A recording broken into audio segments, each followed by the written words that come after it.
Why they call for emergency meeting? Don't know sir, అర్జెంటుగా call చేశారు. Any urgent matter? I don't know. కొత్తగా ఏమన్నా intelligence reports వచ్చాయా? Let us see. Sit down, please. My dear friends, మిమ్మల్ని అర్జెంటుగా ఎందుకు రమ్మన్నానంటే, this is Stephen, international mafia don. ఇండియాలో ఉన్న మాఫియా డాన్స్ అందరికీ ఇతనే సుప్రీం. ఇతని మీద smuggling, blackmailing, kidnapping, murders, hawala, land grabbing లాంటి చాలా కేసులున్నాయి. కానీ కేసులే ఉన్నాయి, సాక్ష్యాలు లేవు. దేశంలో చాలా రాష్ట్రాలు వీడు చెప్పినట్లే నడుచుకుంటాయి. ఇప్పుడు వీడి కన్ను మన రాష్ట్రం మీద పడిందని ఇంటెలిజెన్స్ రిపోర్ట్స్. వాడిక్కడ దిగాడంటే మన స్టేట్కి చాలా ప్రాబ్లమ్స్ వస్తాయి. మనం ప్రశాంతంగా ఉండలేం. వాడంత పవర్ఫుల్లా సార్? వాడెంత పవర్ఫుల్ అంటే, ఈ మధ్య వాడి కన్ను గోవా మీద పడింది. దానికి గోవా మాఫియా లీడర్ అడ్డొస్తున్నాడని వాడిని ఎలా డీల్ చేశాడో తెలుసా?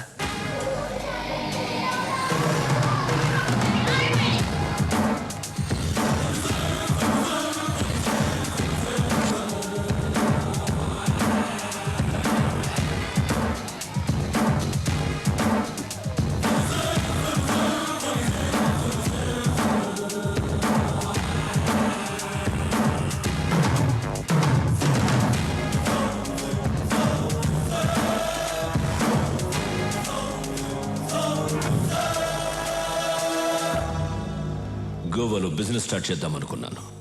నువ్వు అడ్డు వస్తున్నావు. ఈ స్టీఫెన్ అక్కడికి వస్తున్నాడంటే నువ్వు తప్పుకోవాలి, కానీ తప్పుకోవట్లేదు. ఇక్కడున్న వాళ్ళందరూ ఏదో ఒక స్టేట్కి డాన్, కానీ నా కింద పనిచేస్తున్నారు. నువ్వు మాత్రం ఒప్పుకోవడం లేదు.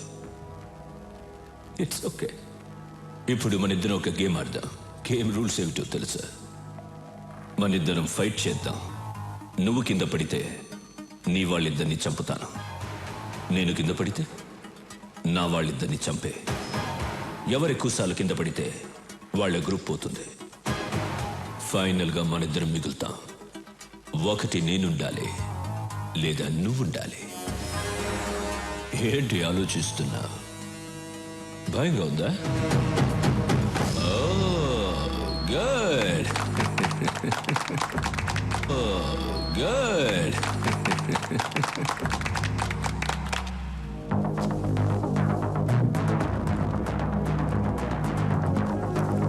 Girls, relax.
Rules మారకూడదు.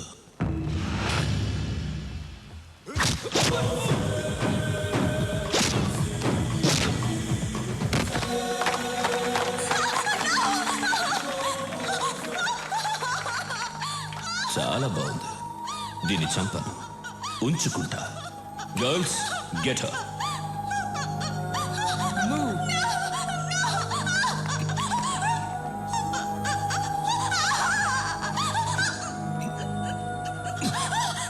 Now she's mine. Sorry.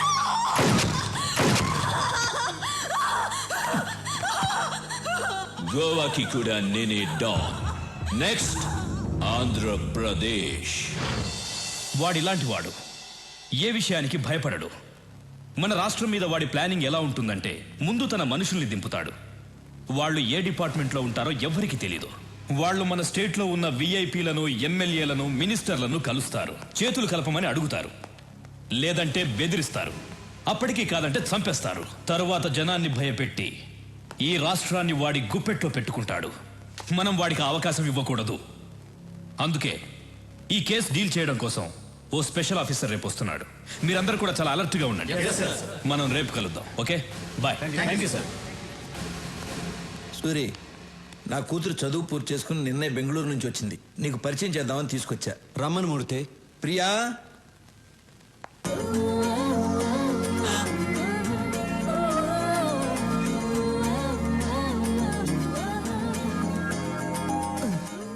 అన్నా నువ్వు డాను, నా కూర్చో. సూరి, రాఘవ బెనర్జీ. నమస్తే. ఏమనుకోదు సూరి, నీ గురించి అమ్మాయికి ఏం చెప్పలేదు. మూర్తి గారు, మీ అమ్మాయ అవును, ఇంతకాలానికి ఒక మంచి పని చేశారు. ఏంట్రా? ఇప్పుడు మీకు అర్థం కాదు, తర్వాత అర్థమవుతుంది. ఓహో, అమ్మాయి ఏం చేస్తుంది? కంప్యూటర్స్ కదా బాబు పాస్ అయింది. దానికి సంబంధించిన ఉద్యోగం కోసం వెతుకుతాంది. మీ అమ్మాయిని ఇక్కడే పని చేయమని చెప్పండి. నేను చేయనంటే చేయను. ఇతను ఎలాంటి వాడో మీకు తెలుసా? హలో, ఎలాంటి వాడమ్మా? అన్నయ్య పర్మిషన్ లేకుండా నీకు ఎక్కడైనా జాబ్ వచ్చేంటి వాడమ్మా? అన్నయ్య పర్మిషన్ లేకుండా నీకు ఎక్కడైనా జాబ్ వచ్చేస్తుందా ఏంటన్నా? ఏయ్, తిట్టు తిట్టు తిట్టేయ్. రాఘవ, నువ్వు సూర్యుని తిట్టమంటున్నావా? ఏం మాట్లాడుతున్నావు? అబ్బా, ఈ ముసలాళ్ళకి చెప్పలేక చస్తున్నాను. రా. నువ్వు ఇక్కడే పని చేయాలి. ఏం చేయాలి? ఎన్ని గన్నులు కొన్నారో, ఎన్ని కత్తులు కొన్నారో, ఎన్ని చేతులు నరికారో, ఎన్ని కాళ్ళు నరికారో, ఇదే కదా చేయాలి. ఇవన్నీ కంప్యూటర్లో ఎక్కిస్తే చాలా అసహ్యంగా ఉంటుంది. అందంగా ఉంటుంది. అబ్బా, అందంగా ఉంటుంది. నేను చెయ్యనంటే చెయ్యనంతే.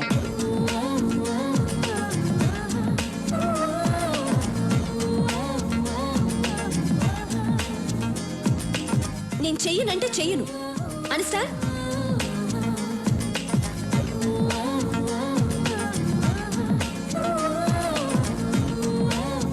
ప్రియా, ప్రియా, ఎందుకు అలా మాటల మధ్యలోనే వచ్చేసావు? నేను ఇక్కడ పని చేయను. చెయ్యాలి. ఈ రోజు మనం ఈ స్థితిలో ఉండడానికి కారణం ఆయనే. అయితే నేను ఇక్కడ చేయాలా? చెయ్యాలి. ఇలాంటి గుండా దగ్గర నేను పని చేయను. గూండా అంటే మూర్తి, ఇష్టం లేని పని ఎవరితోనూ చేయించకూడదు. అమ్మాయి పేరేంటి? ప్రియా. ప్రియా, నువ్వు బయలుదేరు. నువ్వు నాతో రా, చెప్తా. సారీ సూరి, అమ్మాయి తెలియకుండా ఏదో మాట్లాడేసింది. అదే నాకు నచ్చింది. మీ అమ్మాయి జాబ్ గురించి కంగారు పడక్కర్లేదు. సిటీ బ్యాంక్ మేనేజర్ వెళ్ళి కలవమను, జాబ్ ఇస్తారు. తనకు మాత్రం తెలియకూడదు నేను జాబ్ ఇప్పించినట్టు. అలాగే. సూరి, మా అమ్మాయి అంటే నీకు ఇష్టమేనా? ఇష్టమేనా అని అడుగుతారేంటి? ఆయన నవ్వులోనే తెలియట్లేదు ఇష్టమే అని. అన్నయ్య ఇంతవరకు ఎవరిని ఇష్టపడలేదు. మీ అమ్మాయిని ఇష్టపడ్డారు. మీరే ఎలాగైనా ఒప్పించాలి. ఆ విషయం నువ్వు నాకు చెప్పాలా? ఇవాళ నుంచి నేను ఆ పనిలోనే ఉంటా. ఆ. సూరికి అమ్మాయి నచ్చటమే అమ్మాయి అదృష్టం. మరి అవును, ఆ, మీకు ఒక అమ్మాయినా ఇంకొక అమ్మాయి ఉందా? ఏ నేను కూడా ఖాళీగా ఉన్నాను. నిన్ను? ఆ, మీకైనా అమ్మాయి ఉందా? నాకు ఇంకా పెళ్ళే కాలేదు. నీకు ఎప్పటికే కాదు.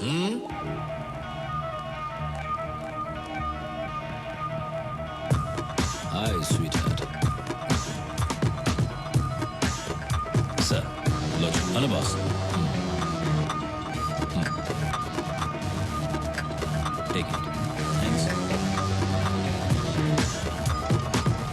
లోచర్, హైదరాబాద్ వెళ్ళిన వెంటనే విఐపీలందరినీ కలువు. స్టీఫెన్ పేరు చెప్పు. అన్నయ్య జ్యూస్. అన్నయ్య, ఆ విషయం గురించి ఏమైనా ఆలోచించావా? ఏ విషయం రా? అదేనా, ఆ అమ్మాయి గురించి. ఏ అమ్మాయి? అదే అన్న, హాస్పిటల్కి వచ్చి మన ఇంటికి. అన్నయ్య, ఆ అమ్మాయి కొందేళ్ళన్నయ్య ఇక్కడికి వస్తుంది చూడండి. హలో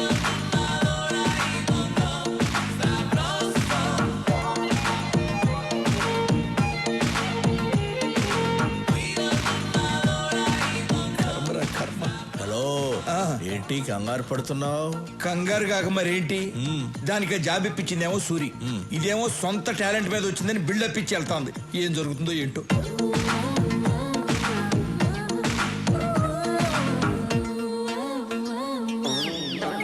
రే రాఘవ. రేనా? అవును బే. బేనా? అవునరా కుయ్యా. కుయ్యానా? ఏయ్! ఏ రాఘవ, అనే తిట్టొచ్చు కానీ మరీ చండాలంగా. అడ్జస్ట్ చేసుకోరా. సరే తిట్టండి. ఇదేంటో తెలుసా? Appointment letter. మీ అన్నయ్య దగ్గర జాబ్ చేయకపోతే నాకు జాబే రాదన్నట్టు బిల్డప్ ఇచ్చావే. నా టాలెంట్ చూసి వెతుక్కుంటూ జాబ్ వచ్చింది. అది మన లెవెల్. ఇప్పుడేమంటావు జుజుబీ? హలో జుజుబి, ఏదో ఈ అమ్మాయి టాలెంట్ చూసి వెతుక్కుంటూ వచ్చిందట జాబ్. మా అన్నయ్య మాత్రం ఫోన్ చేయ. రాఘవ, నీ టాలెంట్ వల్లే వచ్చిందమ్మా. రే నువ్వేంట్రా నీ అన్నయ్య ఏదో జాబ్ ఇప్పించినట్టు తెగ ఫీల్ అయిపోతున్నావు. మీ అన్నయ్య ఏదో మధ్యలో కూర్చుని రాఘవ రాఘవ నువ్వేంటో ఓకే అన్నయ్య, సరే అన్నయ్య. అసలు నీ బిల్డప్ ఏంటి? మిస్టర్ సూరి, నాకు జాబ్ వచ్చింది, మీకు చూపించి వెళ్దామని వచ్చా. వస్తా, బాయ్.